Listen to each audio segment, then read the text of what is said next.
Secretary tribal affairs और CEO mission youth Shahid Iqbal Chaudhary के घर पर सीबीआई की रेड हुई। रेड आर्म्स लाइसेंसेस को लेकर हुई। जम्मू कश्मीर में 4 लाख से ज़्यादा आर्म्स लाइसेंसेस इशू किए गए हैं और इन आर्म्स लाइसेंसेस को लेकर एक गलतफहमी तमाम लोगों के दिमागों में है, वो ये फेक आर्म्स लाइसेंस रैकेट। ये फेक आर्म्स लाइसेंस रैकेट नहीं है, इसको थोड़ा सा करेक्ट कीजिए और ये कहिए arms license racket. Deputy commissioner ने लाइसेंस बनाए, लाइसेंसों के ऊपर जो मोहरें लगी वो डिप्टी कमिश्नरों की ही हैं और इसी कारणवश सीबीआई अलग अलग डिप्टी कमिश्नरों से सवाल जवाब कर रही है। ये तीसरा रेड था। पहली रेड में इतरत हुसैन, जावेद खान, फारूक खान, फकीर चंद भगत और अन्य कुछ ऑफिसर्स के यहाँ रेड हुआ। ये भी सब डिप्टी कमिश्नर अपने वक्तों में रहे हैं, लेकिन इनमें से बेशतर रिटायर हो चुके हैं। उसके बाद दूसरी बार रेड हुई तो आपको अच्छे से याद होगा, कुमार राजीव रंजन के यहाँ रेड हुई। उसके अलावा यशा मुडगल के यहाँ रेड हुई। यशा मुडगल उस समय Jammu power development corporation limited की मैनेजिंग डायरेक्टर थी और कुमार राजीव रंजन मेट्रो का काम देख रहे थे। इन दोनों के यहाँ रेड हुई। कुमार राजीव रंजन को सीबीआई ने कहा कि हमने उन्हें गिरफ्तार किया, गिरफ्तार भी हुए वो। क्यों? क्योंकि उनके बड़े भाई को ऑलरेडी उनके ऊपर शिकंजा कसा हुआ था सीबीआई ने, उसके चलते उन्हें भी गिरफ्तार किया गया। लेकिन कुमार राजीव रंजन आज अपना दोबारा से कामकाज उन्होंने संभाल लिया है।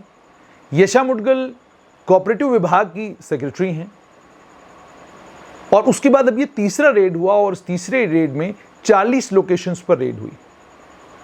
रेड नीरज कुमार के यहाँ भी हुई। नीरज कुमार इस समय एडिशनल रेजिडेंट कमिश्नर हैं, नई दिल्ली में हैं। और उसके अलावा शाहिद इकबाल चौधरी के यहाँ हुई और कुछ केस ऑफिसर्स के यहाँ भी ये रेड्स हुई। 40 लोकेशंस पर रेड हुई, लेकिन खबरों की जीनत सुबह से लेकर शाम तक शाहिद इकबाल चौधरी बने रहे। अब मैंने कोशिश की कि मैं आम लोगों से जानने की कोशिश करूं, वो लोग जिनके पास इंफॉर्मेशन है और जो उस माइंडसेट को समझते हैं, जो माइंडसेट कश्मीर में इंटेलेक्चुअल अपने आप को कहता है और इंटेलेक्चुअल क्लास में ऑपरेट करता है, उस माइंडसेट के बारे में जानने की कोशिश की। क्योंकि अंधिया ये दिया जा रहा था कि ये आर्म्स रैकेट है और इस आर्म्स रैकेट को पूर्व deputy commissioner Srinagar Shahid Iqbal Chaudhary run कर रहे थे। इसी के चलते उनके ऊपर जो है सीबीआई ने छापेमारी की है। और इनिशियल जो एनडीटीवी के ऊपर एक खबर आई, उसमें यह भी लिखा गया हजारों लाइसेंस शाहिद इकबाल चौधरी ने अपने कार्यकाल में इशू किए। शाम गए, रात गए, जब उसके बाद दोबारा से कॉपी मुझे लगता है एडिट की एनडीटीवी ने, फाइनली जो आखिरी उनकी कॉपी इस समय एनडीटीवी की वेबसाइट के ऊपर है, उसके अंदर एडिटिंग की गई है और एडिटिंग के जरिए अब ये उसमें आपको पढ़ने को मिलता है कि कुछ लाइसेंसेस उन्होंने इशू किए थे। वो शायद इस वजह से क्योंकि शाहिद इकबाल चौधरी ने ट्विटर के ऊपर आकर सफाई दी और उन्होंने ये कहा कि सीबीआई ने मेरे घर में जांच की और जांच करने के बाद लिखित रूप में मुझे दे दिया कि मेरे घर से उनको कोई इनक्रिमिनेटिंग एविडेंस नहीं मिला। और आज जो डेली एक्सेलसियर में खबर आई है, उसमें भी कैश को लेकर, आर्म्स लाइसेंसेस को लेकर कुछ सीबीआई को शाहिद इकबाल चौधरी के घर से मिला हो, ऐसी कोई भी चीज़ मुझे पढ़ने को नहीं मिली। अगर आपको कहीं मिली होगी तो ज़रूर फेसबुक की इस मेरी वीडियो के नीचे शेयर करिएगा। लेकिन वजह क्या है, इतना हंगामा क्यों? पहली रेड के वक्त इतना हंगामा नहीं हुआ, दूसरी रेड के वक्त भी इतना हंगामा नहीं हुआ, लेकिन इस तीसरी रेड के वक्त इतना हंगामा क्यों, इतना शोर क्यों?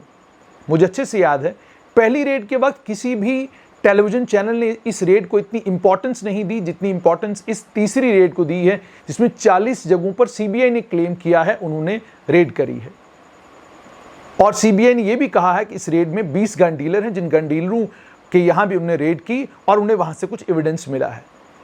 अभी क्या एविडेंस मिला है, आगे ये केस कहां जाएगा, चौथी रेड में किन ऑफिसर्स के यहाँ रेड किया जाएगा, वो भी आने वाले कल में जब होगा तो आपके साथ शेयर करेंगे। लेकिन शाहिद इकबाल चौधरी को लेकर इंटेलेक्चुअल्स का एक तबका है जिनका ये मानना है, वो ये कहते हैं कि चूंकि शाहिद इकबाल चौधरी डिप्टी कमिश्नर श्रीनगर 5 अगस्त 2019 को थे और 5 अगस्त 2019 के बाद जो कुछ श्रीनगर डिस्ट्रिक्ट में घटा, यानी जो पब्लिक सेफ्टी एक्ट अलग अलग महानुभावों के खिलाफ लगे, उन सारे पब्लिक सेफ्टी एक्ट के डोजियस पर दस्तखत जो थे वो शाहिद इकबाल चौधरी के थे। कड़ा रुख था उनका, जिस कड़े रुख के चलते लॉ एंड ऑर्डर वहां डिटीरिएट नहीं हुआ, हालात वहाँ ख़राब नहीं हुए, किसी को आग लगाने की इजाज़त नहीं दी गई, किसी को किसी का घर जलाने की इजाज़त नहीं दी गई, सरकारी इमलाक को नुकसान पहुँचाने की इजाज़त नहीं दी गई, सरकारी गाड़ियाँ जलाने की इजाज़त नहीं दी गई। तमाशबीन एडमिनिस्ट्रेशन बनकर नहीं रही, एडमिनिस्ट्रेशन ने कड़ा रुख अपनाया, जिसके चलते श्रीनगर शांत रहा। कुछ एक छुटपुट वारदातें हुई, लेकिन उन छुटपुट वारदातों को भी कंट्रोल कर लिया गया, जिसका नतीजा ये निकला कि पहली बार जम्मू कश्मीर के और खासकर कश्मीर घाटी के इतिहास में एक लंबे समय के बाद हालात, जो सबको एक अंदाजा था कि बहुत बिगड़ेंगे, इतने लोग जो है मारे जाएंगे, इतने लोग जख्मी होंगे, वैसा कुछ भी नहीं हुआ। हालात बिल्कुल शांतिपूर्ण रहे, लॉ एंड ऑर्डर बिल्कुल ठीक ठाक रहा। उसके चलते कुछ बुद्धिजीवी वर्ग ये कहते हैं कि एक क्लास ऑफ इंटेलेक्चुअल से कश्मीर घाटी में जिनको ये लगता है कि ये ठीक काम नहीं हुआ, ये सही बात नहीं हुई, इतना सख्त कर्फ्यू, इतना टाइट कर्फ्यू नहीं लगाना चाहिए था, 16,000 लोगों को गिरफ्तार नहीं किया जाना चाहिए था। पूरे जम्मू कश्मीर से 16,000 लोग गिरफ्तार हुए थे। ये इंफॉर्मेशन भी पिछले दिनों गृह मंत्रालय ने शेयर की थी, और इस वक्त ये भी कहा जा रहा है कि उसमें से शायद कुछ ही लोग हैं जो गिरफ्तार हैं, बाकी तमाम लोगों को छोड़ दिया गया है। अब इतने सारे पब्लिक सेफ्टी एक्ट लगे, इतने सारे लोगों को पब्लिक सेफ्टी एक्ट में गिरफ्तार किया गया, गुपकार फेयरव्यू रोड को एक सब्सिडरी जेल में बदला गया, बाद में उसकी नोटिफिकेशन निकालकर उसको विड्रॉ किया गया, अब वो सब्सिडरी जेल नहीं है। ये सब कुछ हुआ तो ये बुद्धिजीवी वर्ग कहता है कि कुछ ऐसे एक इंटेलेक्चुअल क्लास है कश्मीर घाटी में जो ये मानती है कि जो ये किया गया ये ठीक काम नहीं हुआ। और जिस व्यक्ति ने उस समय श्रीनगर डिस्ट्रिक्ट की कमान संभाली हुई थी, उस व्यक्ति का नाम था शाहिद इकबाल चौधरी। अब आमतौर पर धारणा ये है कि आप अगर श्रीनगर डिस्ट्रिक्ट के डिप्टी कमिश्नर हैं तो इसका मतलब यह है कि आपके ऊपर जो है सरकार के बड़े ताकतवर लोगों का आशीर्वाद है, आप फेवरेट हैं। ये टर्म्स हैं, इनका इस्तेमाल किया जाता, कहा जाता है फलां ऑफिसर जो है सरकार का फेवरेट है। ये कतई नहीं माना जाता कि एक आदमी डिप्टी कमिश्नर श्रीनगर अपनी काबिलियत के बलबूते पर, अपनी इंटेग्रिटी और अपनी ऑनेस्टी के बलबूते पर लगा है। माना जाता है कि आप फेवरेट हैं, और फेवरेट्स को लेकर जम्मू कश्मीर में एक धारणा है। वो धारणा ये है कि अगर आप फेवरेट हैं तो आपको सरकारी बंगला भी मिलेगा, आपको कोठी भी मिलेगी, आपको गाड़ी भी मिलेगी, हर तरह की सहूलत आपको मैसर होगी, और उसके बाद ताउम्र आप जो इंपॉर्टेंट पोजीशंस पर ही रहेंगे, और आपके घर कभी सीबीआई रेड नहीं कर सकती, एंटी करप्शन ब्यूरो रेड नहीं कर सकता, विजिलेंस वाले आपके दरवाजे पे दस्तक नहीं देंगे, और अगर दस्तक देंगे भी तो कुछ खास बेचारे कर नहीं पाएंगे, आएंगे जाएंगे, चक्कर चुक्कर लगाएंगे, चाय पानी पिएंगे और घर अपने चले जाएंगे। ये एक धारणा है, एक मानसिकता है। इसी के चलते सीबीआई जब शाहिद इकबाल चौधरी के घर में, चूंकि वो 3 जिलों के कठुआ, उधमपुर और रियासी, इन 3 जिलों के वो डिप्टी कमिश्नर रहे हैं, और 4 साल के कार्यकाल में उन्होंने 3 डिस्ट्रिक्ट किए हैं। 4 साल के कार्यकाल का मतलब साफ तौर पर यह है कि किसी भी डिस्ट्रिक्ट में उन्होंने 2 साल मुकम्मल नहीं किए हैं। तो 4 साल के कार्यकाल में चूंकि वो डिप्टी कमिश्नर रहे हैं, और सीबीआई ने बड़ा कमाल तरीके से और खुद ही न जाने कौन सा फॉर्मूला लगाकर 2012 और 2016 4 साल के ही पीरियड में सीबीआई को लगता है कि तमाम घोटाले आर्म्स में 4 साल में हुए हैं, बाकी उससे पहले वाला सारा सिलसिला साफ सुथरा था। जबकि हकीकत यह है कि 2005 से लेकर 2012 तक जम्मू कश्मीर में 2 लाख से ज़ायद लाइसेंसेस इशू कर चुका था, जम्मू कश्मीर की सरकार इशू कर चुकी थी, और इसमें भी बेशतर लाइसेंसेस नॉन स्टेट सब्जेक्ट्स को मिले थे। वो लोग जो जम्मू कश्मीर के ना बाशिंदा थे, ना उनका यूनिट कभी जम्मू कश्मीर में पोस्टेड था, और जम्मू कश्मीर में अगर यूनिट भी उनका कभी पोस्टेड था, जिस साल में उनको लाइसेंस इशू हुआ उस साल में वो यूनिट उस डिस्ट्रिक्ट में ही नहीं थी जिस डिस्ट्रिक्ट से वो लाइसेंस इशू किया गया। बहरहाल ये इतिहास है। 2005 से 12 तक के पीरियड में सीबीआई इंटरेस्टेड क्यों नहीं है, ये सीबीआई को मालूम होगा, या उन लोगों को मालूम होगा जो जम्मू कश्मीर सरकार में अलग अलग इन्फ्लुएंशियल क्वार्टर्स में बैठकर कोशिश ये कर रहे हैं कि इसी 4 साल के पीरियड में कुछ एक सिलेक्टेड ऑफिसर्स हैं, जिन सिलेक्टेड ऑफिसर्स के ऊपर थोड़ा नजर करम ज़्यादा रहनी चाहिए। चलिए, अब उसके बाद 2012 से लेकर 2016 के इस पीरियड में 3 डिस्ट्रिक्ट किए हैं। इसी के चलते जाहिर सी बात है सीबीआई ने शाहिद इकबाल चौधरी से भी सवाल जवाब किए, और ये सवाल जवाब पहली बार नहीं हुए, इससे पहले भी हुए हैं।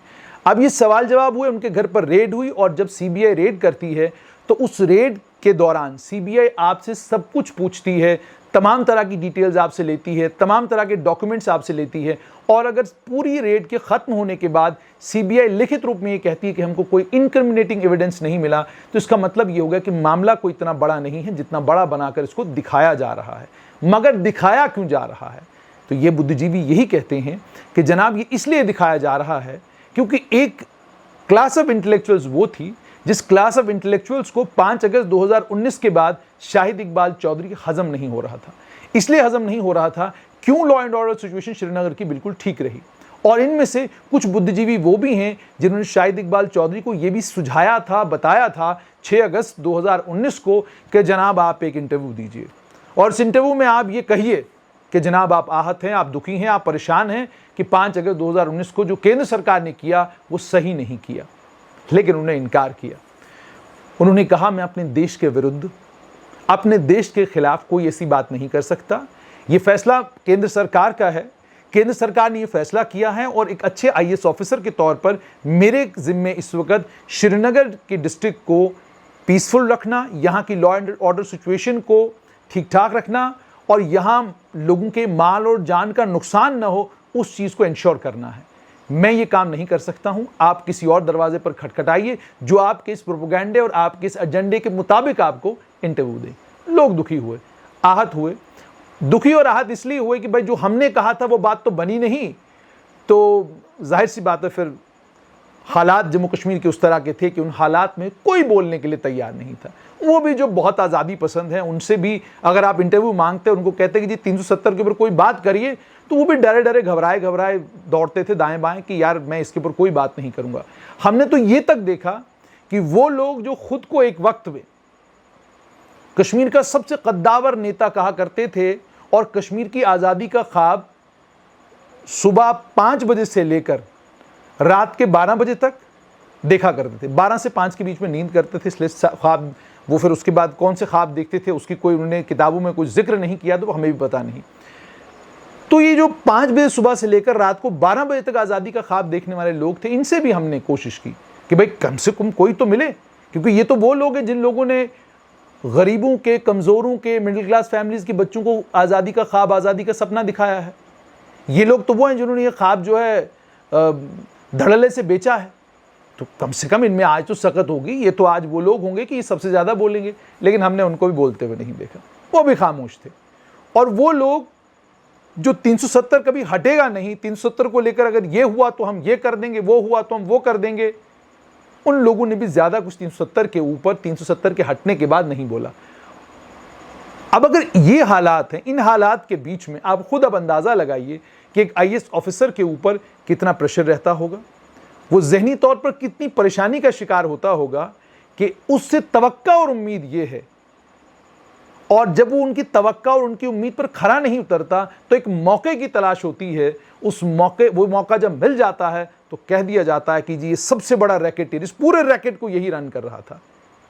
कोई इनसे ये नहीं पूछता आप कब कहाँ थे जब इतरत हुसैन के घर पर, फारूक खान के घर पर, जावेद खान के घर पर, फ़कीर चंद भगत के घर पर, यशा मुडगल के घर पर, कुमार राजीव रंजन के घर पर, नीरज कुमार के घर पर, अन्य कई केस ऑफिसर्स के घर पर रेड्स हुई। आप लोग तब कहाँ थे? आप लोगों को ये रैकेटियर नजर नहीं आए? आप लोगों को ये नहीं लगा कि ये भी आर्म्स लाइसेंस का रैकेट रन कर सकते हैं? और आपकी नजर सिर्फ शाहिद इकबाल चौधरी पर ही क्यों पड़ रही है? आप इसको भी बाकी ऑफिसर्स की यहां जैसे रेड हुई वैसे ही इस रेड को भी क्यों नहीं ले रहे हैं? आप इस रेड को इतना सिग्निफिकेंट क्यों ले रहे हैं? क्योंकि आप एक मैसेज डिलीवर करना चाहते हैं। आप ये कहना चाहते हैं कि 5 अगस्त 2019 को जो आपने किया, आप सरकार के फेवरेट थे। अब सरकार ने जो आपके घर में जो सीबीआई का रेड हुआ, ये नहीं होना चाहिए था, क्योंकि यही जम्मू कश्मीर की प्लेबुक रही है। लेकिन अब इस प्लेबुक में थोड़ा बदलाव आया है। बदलाव यह आया है, आप अपने काम का सही तरीके से निर्वाह करें, आप अपना काम सही तरीके से करें। आपके ऊपर अगर लोग सवाल खड़े करेंगे तो आपको उनके जवाब देने होंगे, और आप जब उन सवालों का जवाब देंगे, देने के बाद अगर आप साफ सुथरे निकल आते हैं तो हम इतने ही शोर से दुनिया को यह भी सुनाएंगे कि आप साफ सुथरे हैं जितने शोर से दुनिया ने यह सुना है कि आपके घर में रेड हुई है। यही वजह है कि शाहिद इकबाल चौधरी ने ट्विटर के ऊपर आकर बड़ी हिम्मत करके, क्योंकि आईएएस ऑफिसर को बहुत हिम्मत की ज़रूरत होती है कि आप ट्विटर के ऊपर आकर कोई स्टेटमेंट दें और उसके बाद अपने ऊपर लगे हुए इल्ज़ामात को खुद डिफेंड करें। इसके लिए बहुत ज़्यादा इंटेग्रिटी और बहुत ज़्यादा ज़बरदस्त ऑनेस्टी की ज़रूरत है। हालांकि मेरा कोई पर्सनल एक्सपीरियंस शाहिद इकबाल चौधरी के साथ ऐसा नहीं है जिसके चलते मैं आपको ये कहूं कि जनाब फलां वक्त में मैंने देखा कि उन्होंने ये किया, लेकिन बाय एंड लार्ज जहां जहां वो डिप्टी कमिश्नर रहे हैं वहां अगर आप आम लोगों से बात करेंगे तो वो एक बात तो आपको ज़रूर कहेंगे कि जितने पीपल फ्रेंडली और जिस ऑनेस्टी और इंटेग्रिटी के साथ उन्होंने उन जगहों पर काम किया है, वो साफ तौर पर ये दर्शाता है कि आदमी बिल्कुल कोरा है, साफ सुथरा है। ये मामला आर्म्स लाइसेंसेस का इतना गंदा और इतना भयानक है कि जैसे जैसे इसकी परतें सीबीआई खोलता जाएगा, किंगपिन पर जब सीबीआई पहुंचेगी तो सीबीआई के लोग तो जाहिर सी बात है हैरान होंगे ही होंगे, लेकिन वो लोग जो इस वक्त बहुत हू हल्ला कर रहे हैं वो भी हैरान होंगे कि ये रैकेट चला कौन रहा था, कहां से रहा था और इस रैकेट के जरिए कितने करोड़ रुपया अभी तक अलग अलग लेवल्स पर बैठे हुए आईएएस ऑफिसर्स बना चुके हैं। इसीलिए अंत में मेरी आपसे गुजारिश कि हंगामा करने से पहले लोग हंगामा क्यों कर रहे हैं, उस हंगामे के पीछे लोगों की मंशा क्या है, वो देखना ज़रूरी है। हमारे लिए ये एक सीबीआई का रेड था, एक आईएएस ऑफिसर के घर पर रेड हुआ और रेड के दौरान सीबीआई ने कुछ पूछताछ की, करना बनता है। और हमें कोई अचरज नहीं लग रहा कि आप डिप्टी कमिश्नर श्रीनगर रहे हों या आप इस समय मिशन यूथ चला रहे हों या सेक्रेटरी ट्राइबल अफेयर्स हों, आप जो मर्जी वो हों, अगर आप 4 साल के उस कार्यकाल में कहीं डिप्टी कमिश्नर रहे हैं तो सीबीआई आपसे सवाल ज़रूर पूछेगी, आपको जवाब ज़रूर देना होगा। और उस सवाल जवाब को अगर कोई ये सोचता है कि वो पुराने दौरों की तरह आप अगर किसी नेता के फेवरेट हैं, किसी के ख़ास हैं, तो आपसे सवाल नहीं किए जाएंगे, ऐसा मुझे लगता है कि अब जम्मू कश्मीर में नहीं होने वाला।